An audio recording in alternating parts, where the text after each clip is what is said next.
E aí, galera do Copo, tudo bem? Aqui quem fala sou eu, o professor Vitor Crete, professor de História. Sejam muito bem-vindos à minha casa. Bom, hoje nós vamos dar continuidade ao nosso último conteúdo, o conteúdo que eu trabalhei com vocês na última aula, foi a Baixa Idade Média, o fim da Idade Média, certo? E hoje nós vamos começar a Idade Moderna, beleza? Começar a Idade Moderna é sempre uma complicação, porque a gente tem que entender algumas coisas. Primeiro, quando começa a Idade Moderna? Existe uma verdadeira discussão a respeito disso, a respeito deste fenômeno. Não é? Alguns historiadores vão defender, e esses são os mais comuns mesmo, que a Idade Moderna começa em 1453, com a queda de Constantinopla. Outros vão dizer que em 1492, com a descoberta da América. Já um grupo menor, minoritário, diz que em 1500, com a virada do século. Para mim, tanto faz. Basicamente, o que a gente entende é que, de alguma forma, o século XV e o XVI representam uma divisão na história da humanidade. Mas divisão em quê? O que acontece? Na verdade, essa mudança de era é uma percepção que os historiadores vão fazer, sobretudo ali no século XVIII. São os próprios historiadores do século XVIII, começo do século XVIII, modernos, que vão se chamar de modernos, né? Eles vão perceber que alguma coisa mudou. Que o pensamento medieval, fortemente apegado à religião, às estruturas da igreja como forma de estruturar a sociedade, eles entraram em decadência em algum momento ali na passagem do século XV para o XVI e começa a surgir essa cultura chamada de cultura moderna. Cultura essa que é a base da nossa vida, beleza? A cultura ocidental é uma invenção da cultura moderna. O nosso pensamento científico é um pensamento que é tributário da cultura moderna. A religião, as novas sensibilidades religiosas, as religiões protestantes e mesmo o catolicismo transformado por essas religiões são todos modernos. Então ali se encontra a base e a estrutura dessa sociedade. Sobretudo quando a gente pensa que é justamente na Idade Moderna que nós vamos perceber um crescimento do poder político, econômico e social da burguesia, que é a base da nossa sociedade até hoje, certo? E um dos primeiros fenômenos, talvez, que a gente pode usar para pensar essa cultura moderna é a própria Renascença, é o próprio Renascimento. Vamos lá, então, entender o que é essa tal de Renascença, o que é esse tal de Renascimento artístico e cultural. Para isso, eu peguei um trecho bem curtinho, de um historiador, de um professor da USP, um cara chamado Nicolau Sevicenko. Na verdade, é esse professor que ele morreu recentemente, deve ter uns 5, 6 anos, que escreveu ainda nos anos 80 um livro clássico chamado O Renascimento. E nesse livro, um livro fininho, muito fácil de ser entendido e tal, ele traz essa definição. Eu vou ler com vocês e depois eu explico trecho a trecho, parte a parte, essa definição. Vamos lá. O Renascimento foi um movimento importante de renovação cultural e artística que se originou na Itália e marcou a transição da Idade Média para a Moderna. No Renascimento, apesar de apresentar uma diversidade de novos elementos, percebem-se características comuns, sobretudo nas artes plásticas e pinturas. Ou seja, vamos lá, o Renascimento foi um movimento importante de renovação cultural e artística. Isso é um dado importante. Vocês vão estudar a Renascença muito bem com a Consu, com a Consuelo e com a Sofia, não é? Vocês vão estudar isso muito bem lá nas aulas de artes. Mas por que vocês não vão falar só de Renascimento nas aulas de arte? Por que a gente da história também vai falar de Renascença, de Renascimento? Por um aspecto importante. A Renascença, ou Renascimento, ele representa uma mudança, uma transformação drástica aqui na maneira de pensar dos homens.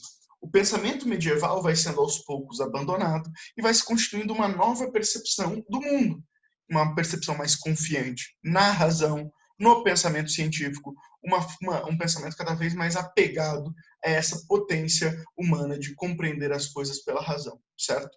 Então muda-se a cultura, muda-se a maneira de pensar. Para nós, historiadores, a gente vai chamar isso de mentalidade. Mentalidade é o quê? É uma estrutura de pensamento que perpassa uma era, uma época, um período, certo? Então é uma mudança de cultura e mentalidade. Sendo que a arte, ela se apresenta para nós, inclusive, como um forte indício dessa mudança. Como perceber essas mudanças de pensamento? A arte ajuda a gente a perceber isso, beleza?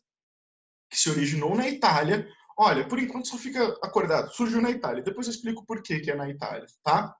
E marcou a transição da Idade Média para a moderna. Esse ponto é interessantíssimo, meninos. Por quê? Entende primeiro o conceito de transição. Para isso, eu vou buscar uma ciência que nos ajuda várias vezes a entender a história, que é a geografia, não é? Saca só, quando você está aqui em Goiás, e você vai pegar o carro e vai lá para São Paulo, Você está saindo de um bioma, o Cerrado, indo para outro bioma, a Mata Atlântica. Mas você está viajando, tipo, é tudo Cerrado, de repente começa a Mata Atlântica? Claro que não, não é? Você tem uma faixa de transição. E a característica dessa faixa de transição é o quê? Misturar Cerrado com Mata Atlântica. As características são misturadas. E esse ponto, para nós, é extremamente interessante. Essa transição, basicamente, se diz convivência. É quando as coisas ainda não se separaram de todo. Então, elas estão convivendo. Então, a Renascença nada mais é do que a convivência entre aspectos medievais e modernos. Isso vai aparecer de várias formas, em diversas obras, diversos quadros. Nesse caso específico, eu queria mostrar para vocês um quadro do Leonardo da Vinci. Não é à toa eu escolhi a primeira coisa para vocês verem Leonardo da Vinci. Eu, particularmente, sou apaixonado pela obra do Leonardo. Sou literalmente fã, para mim é a pessoa mais inteligente que já existiu nesse mundo. Já escrevi sobre ele, inclusive artigo e tudo mais. Estudo pesadamente o Leonardo mesmo, é uma figura que eu acho brilhante. Já escrevi, inclusive, sobre esse quadro.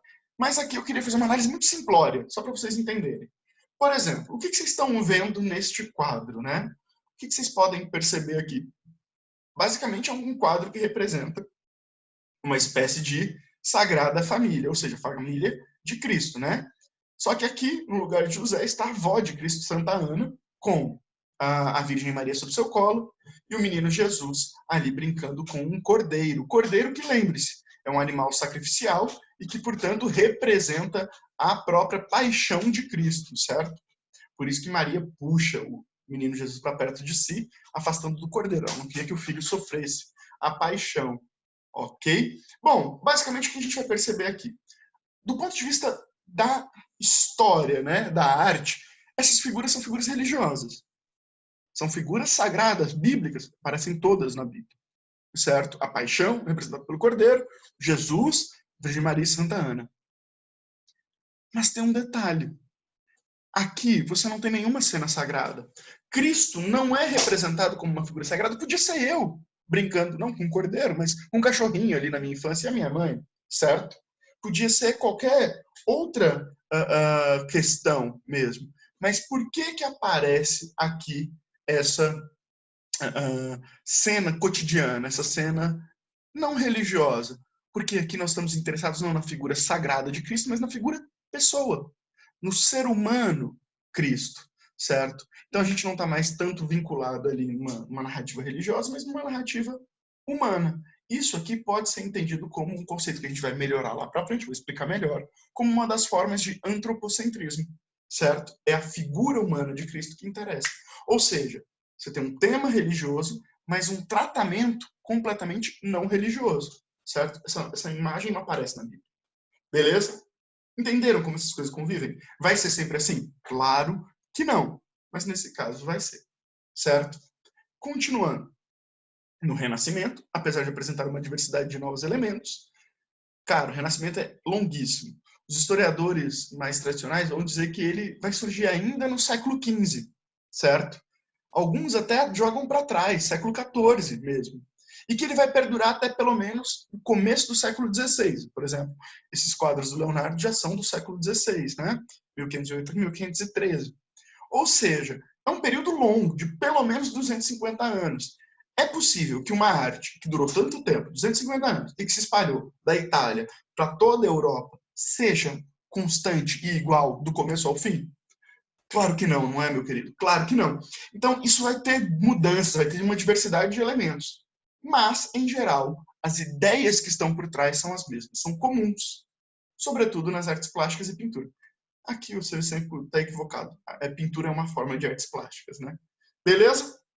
Tranquilo até aí? Bora para frente? Então vamos lá.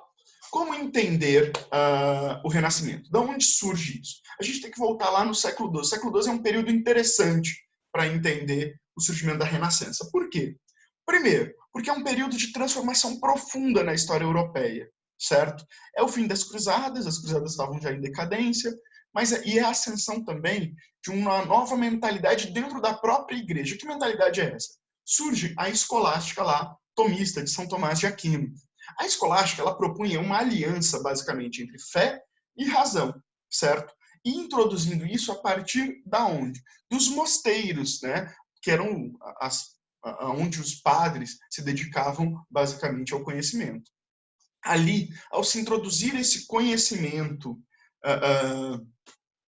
escolástico, os caras começam cada vez mais a valorizar a razão como uma forma de explicar o mundo. Ainda que a razão fosse, nesse contexto, submetida à fé. A fé era mais importante, mas a razão estava ali.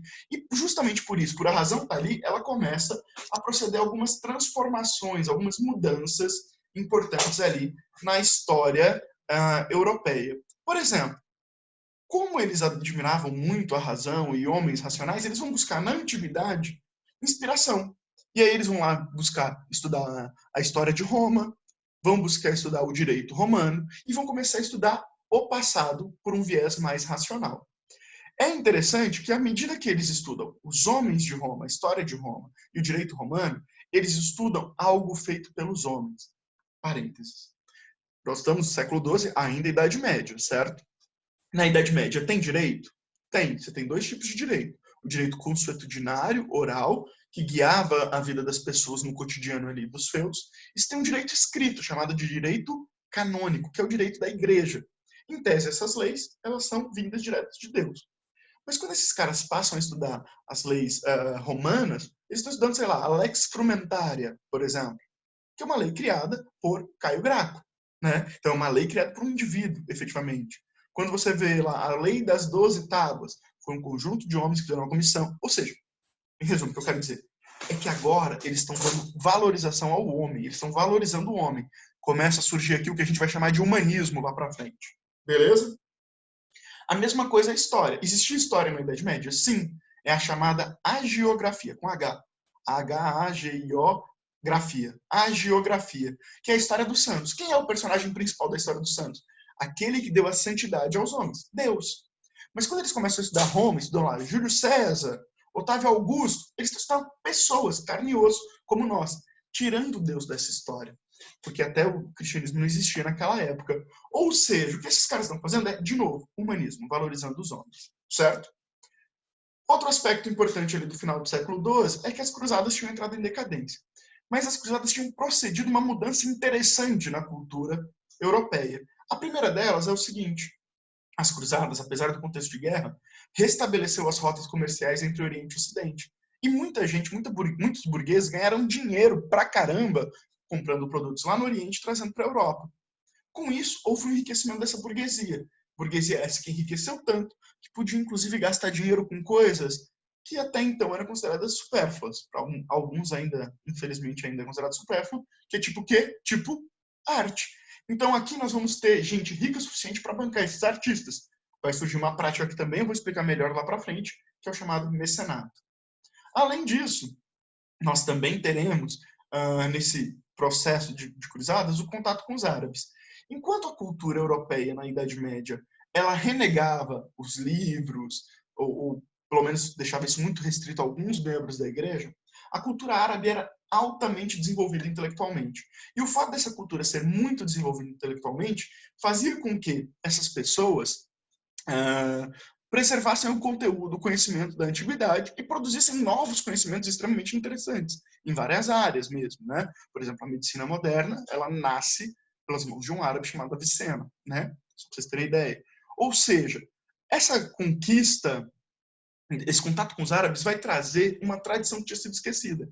E aí a gente junta esses dois tópicos, a escolástica e as cruzadas. Por exemplo, a escolástica nada mais é do que uma interpretação aristotélica do cristianismo, assim, em linhas gerais, claro. É muito mais que isso, na verdade.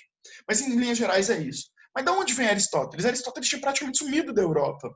Ou tinha ficado restrito nas mãos de poucas igrejas, poucos padres. De onde vem esse Aristóteles? O Aristóteles vem do contato com os árabes.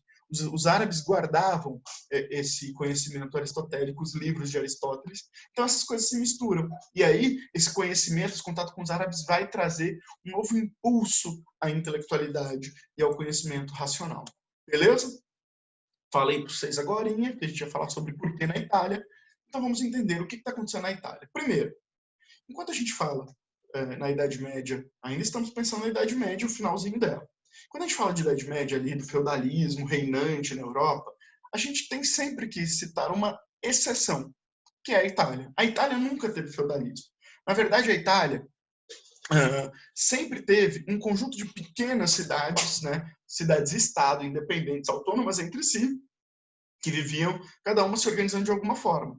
Gênova, Veneza, Siena, Florença, nossa principal cidade aqui, nós vamos falar dela daqui a pouco. Mas, basicamente, essa vida urbana, ela permitia a convivência entre as pessoas. E a convivência é interessante para o conhecimento intelectual.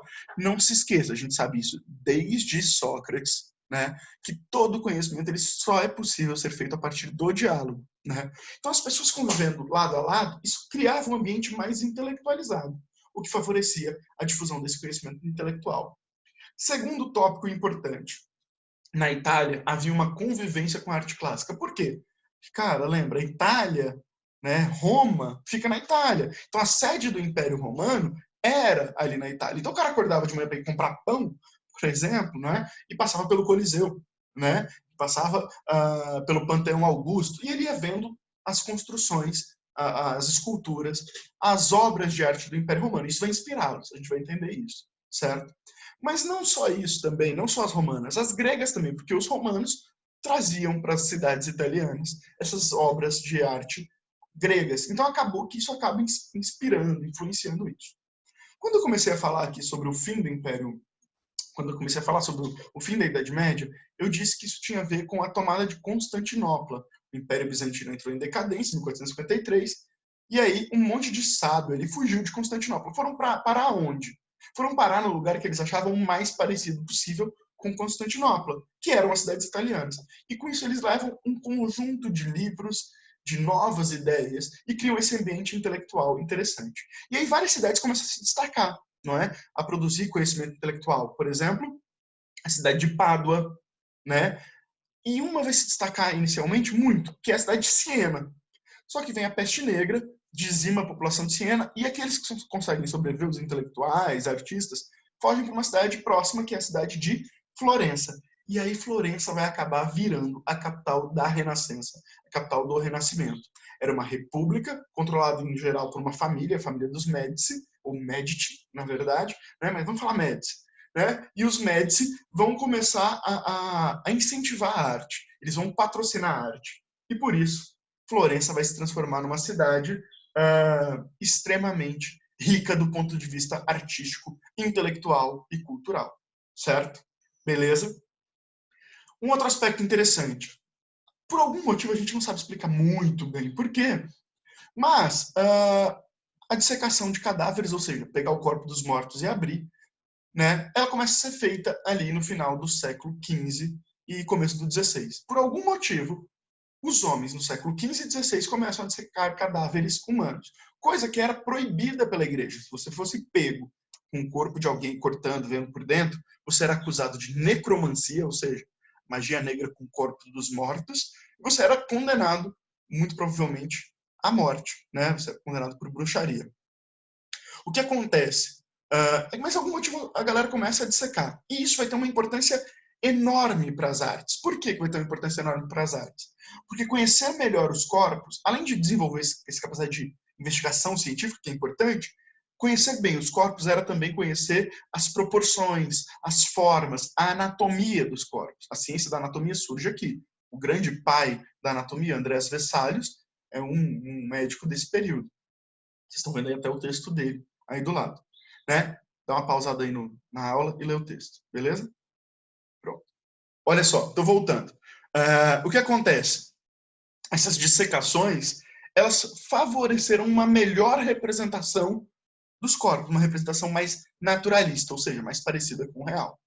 E um outro ponto interessantíssimo, e é talvez uma das invenções mais importantes da história da humanidade, é que um alemão, um cara chamado Johannes Gutenberg, vai criar em 1450 uma máquina maravilhosa, a chamada imprensa de tipos móveis. O que é isso? É uma máquina de produzir livros.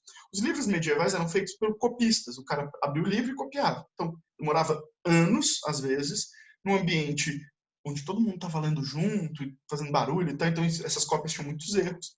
Mas aí vem esse cara, esse alemão, e cria uma placa de metal onde você encaixa os tipos móveis, que são pequenas letrinhas esculpidas, passa tinta e carimba numa página, formando uma página de um livro que você reproduzia várias, depois página 2, página 3, amarrava tudo isso no cantinho e formava livros, em larga escala pela primeira vez.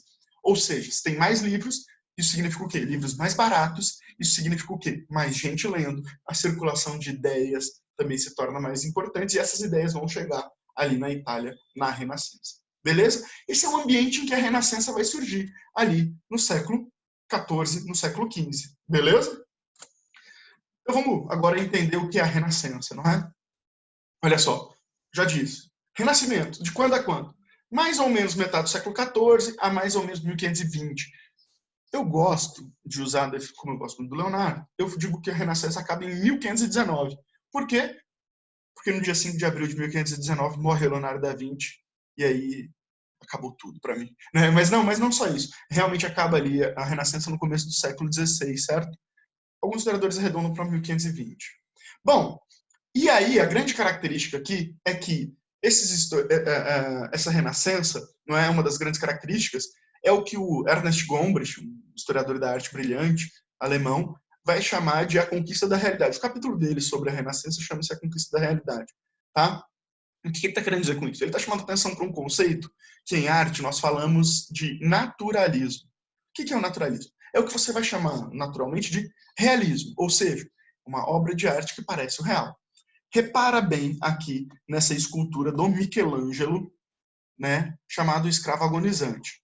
Estão vendo as formas do rosto, do corpo, as proporções, detalhes todos, tirando pequenos detalhes, não é? É tudo muito parecido com o real.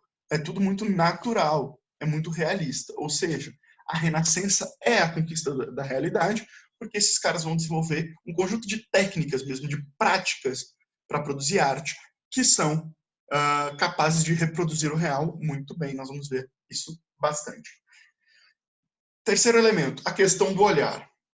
Olha só, pensando aqui do ponto de vista artístico, isso é muito interessante. A arte produzida na Idade Média, sobretudo ali antes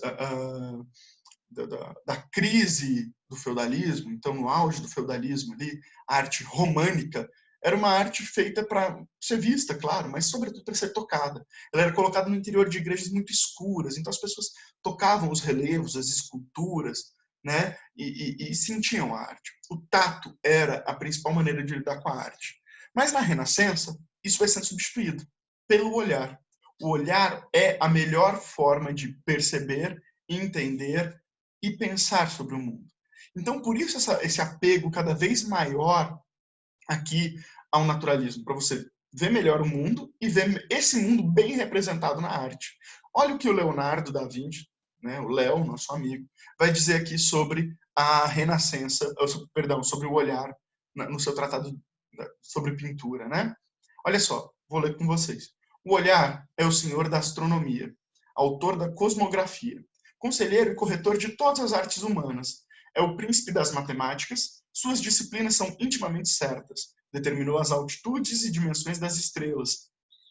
Descobriu os elementos e seus níveis. Permitiu o anúncio dos acontecimentos futuros graças ao curso dos astros. Engendrou a arquitetura, a perspectiva, a divina pintura. O engenho humano lhe deve a descoberta do fogo, que oferece ao olhar o que as trevas haviam roubado. Ou seja, basicamente o que a gente está vendo aqui é que o olhar ele é o grande sentido que vai guiar a experiência desses homens no mundo, certo? Seja para ciência, astronomia, cosmografia, né? Seja para matemática, ele pensava sempre a matemática pela geometria, então tem tudo a ver com o olhar, figura, né? Certo? Seja também a arte, a arquitetura, a perspectiva, depois eu explico o que é perspectiva, a divina pintura, etc. Ou seja, o olhar vai guiar essa mudança da relação do homem com o mundo, percebendo uma realidade mais ampla e racional, certo? Terceiro elemento importante aqui é o seguinte, eu adoro a Renascença, né? E eu sempre imaginei que se eu pudesse voltar no tempo, eu voltaria para a Renascença. Porque eu achava que eu ia viver num ambiente intelectual, todo mundo inteligente e tal. Bom, mas eu estava muito enganado quando eu pensava isso, porque, na verdade, à medida que eu estudo a Renascença, eu vou percebendo que isso é um elemento de poucas pessoas brilhantes, né? Nós estamos falando de Maquiavel, Leonardo da Vinci, Michelangelo, etc. São poucas e brilhantes pessoas, mas são poucas, né? E que, na verdade, esse avanço intelectual que se aproximava ali, ele vai causar como reflexo um profundo movimento conservador. A igreja vai organizar a Inquisição de fato e de maneira violenta justamente nesse período. Ou seja, então, quando você tem um pouquinho de gente extremamente intelectualizado, você tem uma massa de ou analfabetos ou indivíduos cada vez com um pensamento mais regressista mesmo, certo? Além disso, com o fortalecimento da burguesia no final da Idade Média e início da Moderna, vai surgir a prática do mecenato. O que é o mecenato? É o patrocínio de artistas. Eu quero uma obra, eu banco um artista, qualquer que seja, por 1 ano, 2, 3, era tudo feito em contrato, registrado em cartório. E esse cara vai me entregar essa obra do jeito que eu pedi no final do período, certo? E assim, esses artistas se transformam em artistas profissionais. É por isso que surge esse conceito de artista. Artista é o quê? É o cara que vive a partir da arte e que, mais do que isso, tem uma capacidade de visão do mundo mesmo, aquele cara que enxerga o mundo melhor que nós, e que tem uma habilidade única. Então não adianta só você ter habilidade, você tem que também ter uma visão de mundo. E esse conceito de artista que existe até hoje, ele é inventado na Renascença. Antes da Renascença, a gente não sabe nem o nome dos maioria dos arquitetos das igrejas medievais. Por quê? Porque eles eram artesãos quaisquer, como qualquer outro, como o cara que fez essa cadeira que eu estou sentado, entendeu? Então, essa ideia do artista, esse homem maravilhoso que merece ser eternizado, surge aqui. Um indício disso, inclusive, é que as obras passam a ser assinadas na Renascença. Beleza?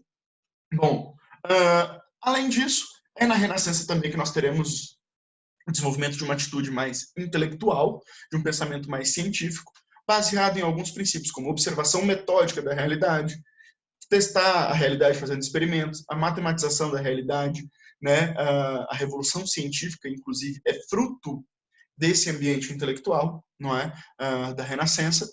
E 2 cidades vão se destacar, Florença e Pádua. Florença no aspecto muito mais artístico. Por quê? Por causa da ideia do platonismo. O platonismo era muito forte em Florença. Então, essa noção de uma beleza ideal, uma filosofia estética, que vai se pensar a beleza, isso vai ser muito forte em Florença, e Florença vira a capital das artes. Já em Pádua, nós teremos uma capital muito mais intelectualizada, os caras muito mais vinculados à ciência. Por quê? Porque nós teremos uma influência mais forte do Aristóteles ali em Pádua. Beleza? Bom, e aí chegamos num ponto importante. Isso aqui vamos demorar um pouquinho para passar. Por quê? Porque são várias formas, vários conceitos importantes para entender a Renascença. Primeira coisa só que eu queria chamar a atenção. Quando um artista vai produzir uma obra, ele pensa, ele imagina essa obra, e ele vai lá e coloca ela no papel. Então, para você entender uma obra, muitas vezes é importante que você entenda os conceitos que guiavam a experiência desse artista. Na Renascença não vai ser diferente. Eu citei aqui alguns fundamentos que são basicamente o quê? As ideias por trás do pensamento renascentista. Vamos entender cada uma delas. Primeira delas, antropocentrismo. O que é o antropocentrismo? Antropos significa homem. Centrismo, o homem no centro. Beleza. E o que isso quer dizer? Nada, né? Essa expressão é inútil. O antropocentrismo basicamente significa o quê? Que o homem é a referência para tudo que existe.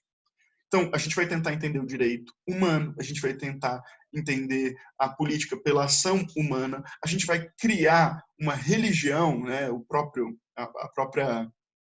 as reformas são reflexos da Renascença, em que o homem tem um contato direto com Deus, e inclusive nas representações religiosas, como a gente viu lá atrás, ó, tá vendo? Leonardo transforma Cristo num homem qualquer. Então, o homem é a referência para tudo que existe. Daí, o homem no centro. Beleza? Segundo ponto, o racionalismo. A melhor forma de explicar o mundo é pela razão, em oposição à fé medieval. Mas presta atenção, os homens medievais também eram racionais, só que eles buscavam explicar o mundo por Deus, então era uma razão contemplativa. Olha o que Deus criou, olha o que Deus maravilhosamente deu para nós. Aqui não, os caras vão tentar entender isso de maneira quase que mecânica, o funcionamento mecânico do mundo. A gente vai chamar isso de uma outra forma de razão, chamada de razão instrumental. A razão usada como instrumento de investigação, desdobramento e compreensão da realidade. Certo? Terceiro e mais importante desses conceitos, o humanismo. O humanismo pode ser entendido de 2 maneiras. A Elisa Byton, aqui embaixo, ela vai dizer o seguinte: os intelectuais se dedicavam ao estudo da gramática, retórica e dialética, exercitando segundo os modelos mais elegantes da antiguidade, em particular o latim neoclássico. Ao grande desenvolvimento de tais estudos, designados Studia Humanitatis, deu-se o nome humanismo. Ou seja, para ela, o humanismo é a retomada das bases intelectuais da antiguidade. latim, o pensamento filosófico greco-romano e etc. Isso faz sentido, ok, tá certo. Mas outros, como Shevchenko, vão chamar a atenção para o humanismo como sendo uma valorização do homem extremamente valorizado. Sobretudo o que do homem é valorizado? A sua capacidade racional, mas não só ela, mas o seu corpo, que é entendido como uma máquina maravilhosa e perfeita. Beleza? Quarto princípio, o individualismo. Se opõe aqui ao coletivismo medieval. Lá na Idade Média, vocês devem se lembrar, a sociedade, pelo menos pelos intelectuais, pelos membros da igreja, eram vistas como complementar. Cada um dos grupos sociais, cada uma dos estamentos sociais medievais se complementavam. Né? Os servos trabalhavam para permitir que os nobres guerreassem, para permitir que os clérigos rezassem, etc. Aqui não. Como é um fruto de um pensamento burguês, a gente vai perceber o quê? Que esses caras vão trazer como fundamento um princípio individualista. O que importa não é o coletivo, não é a sociedade, mas sou eu. Eu sou mais importante. Eu sou o elemento central. Inclusive, isso está na base do pensamento ali, que eu disse para vocês aqui atrás, sobre o conceito de artista. O artista é um indivíduo melhor que todos nós. Ele é um ser brilhante, maravilhoso que existe no mundo. Certo? Quinto elemento, classicismo. Classicismo, o próprio nome já diz, é a retomada da cultura clássica. Clássico entenda como greco-romano. Certo? Os caras vão se inspirar ali. E vão se inspirar por quê? Porque eles são parecidos com os homens da antiguidade. O homem renascentista, ele é antropocêntrico, assim como o grego e o romano. Ele é racionalista, ele é humanista, ele é individualista, etc., assim como o grego e o romano. Então, eles se parecem e eles se inspiram, portanto, nessa cultura, nesses valores, certo? Sexto elemento, o naturalismo. Naturalismo é o quê? É um conceito já mais das artes até do que da história, que se refere à maneira de representar a realidade tal qual ela se apresenta aos nossos olhos, de maneira natural. Então, eles vão produzir uma arte muito parecida com o mundo real. E a última dessas características aqui, o hedonismo. O hedonismo é uma corrente filosófica lá do finalzinho da Grécia, já do período helenístico, em que vai se valorizar o prazer, em oposição ao medo do pecado medieval, os caras vão começar a valorizar o prazer. Essa obra que vocês estão vendo aqui, de 1492, do Leonardo da Vinci, não é uma pintura, é apenas um exercício que ele estava tentando fazer ali. Ele vai chamar de o homem vitruviano, né? Essa imagem, ela mostra todos esses fundamentos. Ela é antropocêntrica, ela é racionalista, humanista, individualista, classicista, naturalista e hedonista. Olhem isso e tentem identificar cada um desses elementos. Se vocês conseguirem fazer isso, significa que vocês entenderam bem esses fundamentos. Se não entenderam bem, me manda um e-mail, prof.vcb@gmail.com. Eu tiro sua dúvida o mais breve possível, certo? Vamos para frente? Bora? Bom, a gente entendeu as bases intelectuais, agora a gente vai entender as bases artísticas. Vamos supor o seguinte, você está andando no museu, não é? Está lá andando e tal, e chegou um quadro. Pô, esse quadro é renascentista ou não é? O que você vai fazer? Primeira coisa, vai olhar na internet, claro. Mas se a internet não está funcionando aí, nesse dia, o que você faz? Então, você vai ter que lembrar desses conceitos que eu vou te explicar agora e identificá-los. Primeira coisa, um quadro renascentista, ele busca dar uma noção de movimento. É claro que a gente não está falando do quadro do Harry Potter, que se move de verdade. Então, como é que você vai dar essa noção de movimento? Basicamente, a noção de movimento é você parar o movimento no meio, sacou? Você vai fazer uma foto espontânea para postar no Instagram, você faz uma pose como se estivesse no meio do movimento lá, não é? Aqui eles vão fazer a mesma coisa. Por exemplo, Cristo está levantando suas vestes para subir nesse caixão aqui, não é? Então, basicamente, o que nós estamos vendo é isso, ó, esse cara dando essa noção de movimento. Repare que a bandeira ela está tremulante, ela não está esticada, não é? Você está tentando dar uma ideia de movimento. Verdade que o Piero della Francesca ainda não consegue fazer isso muito bem, mas outros artistas vão fazer isso muitíssimo bem. Como você pode ver lá de novo, vamos voltar aqui, ó, no Michelangelo, dá para ver bem esse movimento, dá para ver ali, ó, no Cristo, não é? Beleza? Tá certo? Dá uma noção boa de movimento. Segunda coisa, a luz é homogênea. O que isso quer dizer? A luz ilumina o quadro todo por igual. Caso você não esteja entendendo isso muito bem, seguinte, vamos ver o oposto, uma luz heterogênea. Joga aí na internet, dá um pause no vídeo, joga aí na internet, Caravaggio, barroco, italiano, qualquer coisa assim. Você vai ver uma luz de contraste, uma região muito clara, uma outra muito escura. Isso não acontece na Renascença. Na Renascença é tudo iluminado por igual, como vocês estão vendo nesse quadro, certo? Outro aspecto interessante, a chamada simetria bilateral. Vamos fazer um experimento aqui. Estou no mouse, então não vai ficar muito reto, mas finge que tá. Olha só, não é? Você viu aqui, se você passar um risco bem no meio do quadro, ele vai dividir o quadro em duas porções muito semelhantes, se não iguais, muito semelhantes, não é? Essa noção dá uma noção de equilíbrio e que para os homens da Renascença eles achavam isso bonito, inclusive inspirado ali na Grécia, certo? No caso do Piero della Francesca, específico desse pintor aqui desse quadro, você vai ver que ele ainda coloca figuras geométricas para tornar isso mais evidente. Perceba que da cabeça de Cristo até a base ali, ó, forma um triângulo.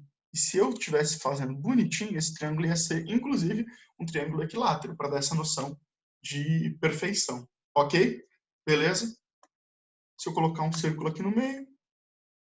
Oh, caramba, não deu certo no meu círculo, mas finge que deu. Vira as relíquias da morte, mas não tem nada a ver com isso. Deixa eu tirar isso, ficou ridículo. Se descartar. Opa, vamos lá, voltando. Vamos voltar lá. Olha só. Beleza. Além disso, um outro aspecto interessante também é que esses caras vão dar essa noção de volume. Repara aqui, ó, vou dar um zoom para vocês verem a barriga de Cristo.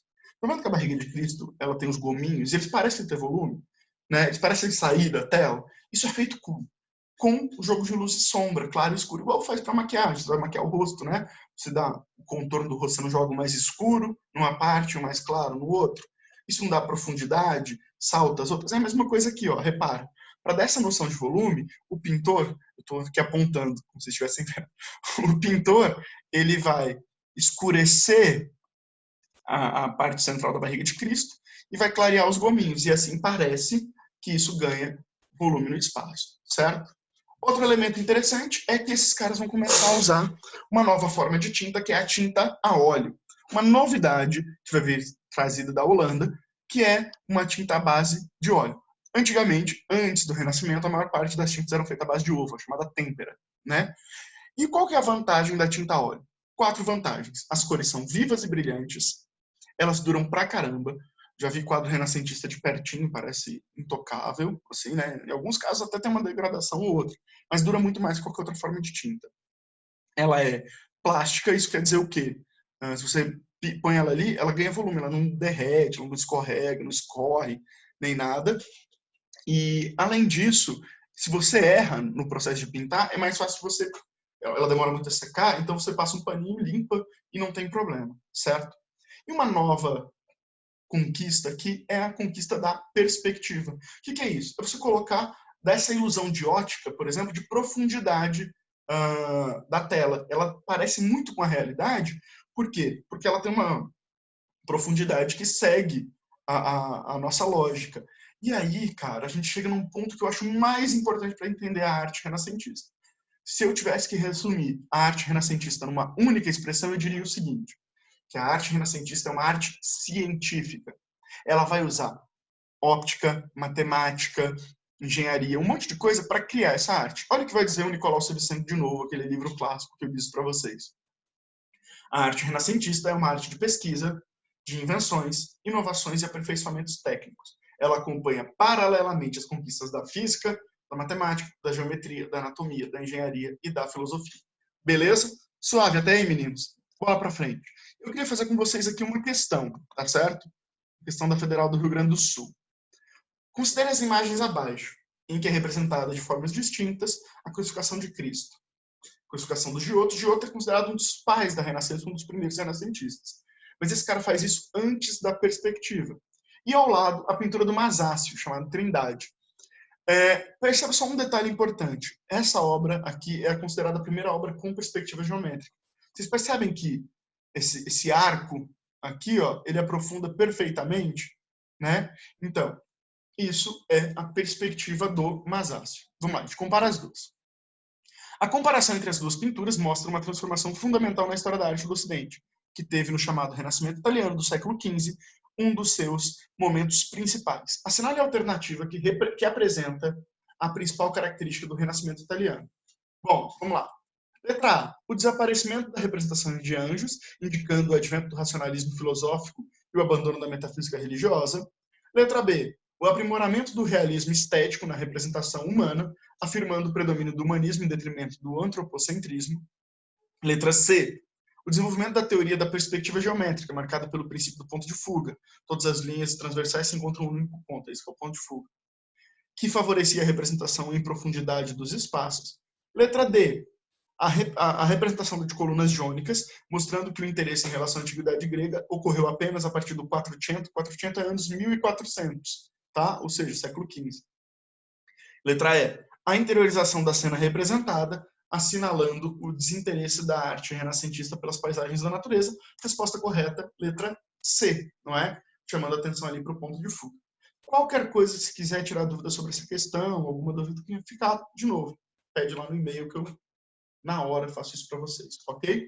Só para a gente poder ver aqui algumas comparações. São duas imagens de dois períodos distintos. Pintura clássica romana da antiguidade e uma pintura renascentista com o mesmo tema, né? Que é o Nascimento de Vênus. A pintura renascentista feita por um pintor maravilhoso chamado Sandro Botticelli. Percebam que, apesar de diferentes, elas têm muitas coisas em comuns. Por quê? Ó, ambas têm simetria bilateral, ambas mostram corpos nus, ambas têm volume, né? Você vê a barriguinha da Vênus do Botticelli, tá vendo? Você consegue ver o volume. Aqui é a mesma coisa, a coxa da Vênus. Ambas têm volume, têm movimento. Olha o cabelo da Vênus, olha o braço dessa Vênus aqui. Estão vendo? Então, elas têm muitas coisas em comum, sim, certo? Por quê? Porque a pintura renascentista se inspira na pintura clássica romana. Já se você pegar duas pinturas mais próximas no tempo, uma medieval e uma renascentista, também com o mesmo tema, as três graças, três divindades gregas, as diferenças são maiores. A medieval parece um desenho de criança. A renascentista já é mais naturalista, tem uma técnica melhor. A medieval, as figuras são quase idênticas, iguais, né? A outra, apesar de serem iguais, parecidas, porque são gêmeas, elas têm elementos que são individuais, denotando esse individualismo. Na renascentista, você tem corpos nus, na medieval, corpos cobertos, e assim sucessivamente. E para a gente terminar, eu queria chamar a atenção para essa pintura aqui do Michelangelo, né? Que mostra um detalhe no teto da Capela Sistina. Essa imagem é extremamente interessante. Por que ela é interessante? Olha só. Primeiro porque mostra Deus e Adão, né? O momento em que Deus insufla a vida em Adão. Mas perceba que aqui não é através do sopro, mas através do toque, né? E um detalhe que eu acho extremamente interessante é que, se você reparar bem, esse Deus que insufla a vida aqui é um outro Deus, é uma outra forma de divindade. Na verdade, esse Deus aqui, ó, é um corte lateral de um cérebro. Ou seja, ele deixa dentro de uma igreja um louvor ao racionalismo, ao humanismo e uma crítica ao pensamento retrógrado da Igreja Católica, certo? Esse quadro, esse teto da Capela Sistina é muito interessante, tem vários cortes anatômicos. Tem um livro aqui, eu não separei, mas poderia ter mostrado para vocês. Tem um livro aqui muito interessante chamado A Arte Secreta de Michelangelo, que é um livro escrito por um cirurgião mostrando os vários cortes anatômicos que existem nessa pintura. Beleza? Então é isso, meninos. Finalizamos aqui o Renascimento. Não falei especificamente de nenhum artista, porque a Consuelo ou a Sofia vai fazer isso com vocês, certo? Mas qualquer coisa, nós estamos aí, estamos junto. É nóis. Falou. Obrigado. Vou colocar também esses slides no site, uma lista de exercícios. E qualquer dúvida, me procurem. Tamo junto.